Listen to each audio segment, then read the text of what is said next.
తిరుమల శ్రీవారి ఆభరణాలు pink diamond అంశంలో మిస్టరీకి తెరపడింది. ఇంతకీ స్వామివారి ఆభరణాలు పింక్ డైమండ్ ఉందా లేదా? పురావస్తు శాఖ పరిశీలనలో తేలిందేంటి? తిరుమల శ్రీవారి ఆలయంలో పింక్ డైమండ్ మాయమైందని 2018లో అప్పటి ఆలయ ప్రధాన అర్చకులు రమణ దీక్షితులు ఆరోపించారు. దీంతో పెద్ద దుమారమే రేగిందే. పింక్ డైమండ్ను ఎవరు కాజేశారని సందేహాలు వ్యక్తమయ్యాయి.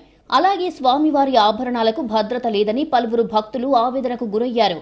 పింక్ డైమండ్ అంశం రాజకీయ రగడకు సైతం దారితీసిందే. శ్రీవారి ఆభరణాల్లో పింక్ డైమండ్ అనేది ఒకటి ఉందా అనే అంశంపై పురావస్తు శాఖ ఆరా తీసిందే. వివిధ రికార్డుల్ని పరిశీలించిందే.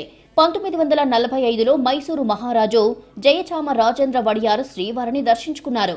ఆ సమయంలో తాను చిన్నతనంలో ధరించిన పచ్చల హారాన్ని స్వామికి కానుకగా సమర్పించినట్టు రికార్డుల్లో ఉందంటున్నారు పురావస్తు శాఖ డైరెక్టర్ మునిరత్నం రెడ్డి. ఆ సమయంలో శ్రీకాళహస్తి, శ్రీశైలం ఆలయాలకు కూడా ఆభరణాలను కానుకగా సమర్పించారు. 1945 జనవరి 9న తిరుమల శ్రీవారికి 8,550 రూపాయల విలువ చేసే పచ్చల హారాన్ని కానుకగా ఇచ్చినట్లు మైసూరు సంస్థానం రికార్డుల్లో ఉంది.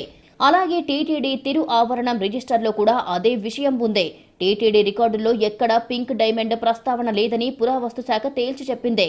అందువల్ల పింక్ డైమండ్ మాయమైందంటూ వచ్చిన ఆరోపణల్లో నిజం లేదని స్పష్టం చేసింది పురావస్తు శాఖ. పింక్ డైమండ్ వివాదంపై అప్పట్లోనే మాజీ ఈవో ధర్మారెడ్డి వివరణ ఇచ్చారు. టీటీడీ తిరు ఆభరణం రిజిస్టర్లో పింక్ డైమండ్ ప్రస్తావన ఎక్కడా లేదన్నారాయన. స్వామివారికి మైసూరు మహారాజు సమర్పించిన ఆభరణంలో కెంపు ఉందన్నారు. స్వామి బ్రహ్మోత్సవాల సందర్భంగా గరుడ సేవ రోజున పచ్చల హారాన్ని అలంకరించగా భక్తులు విసిరిన నాణేలు తగిలి కెంపు పగిలిపోయిందన్నారు. దీంతో వాటిని ఆలయంలో భద్రపరిచినట్టు ముల్లా అనే రిజిస్టర్లో రాసినట్టుగా తెలిపారు ధర్మారెడ్డి.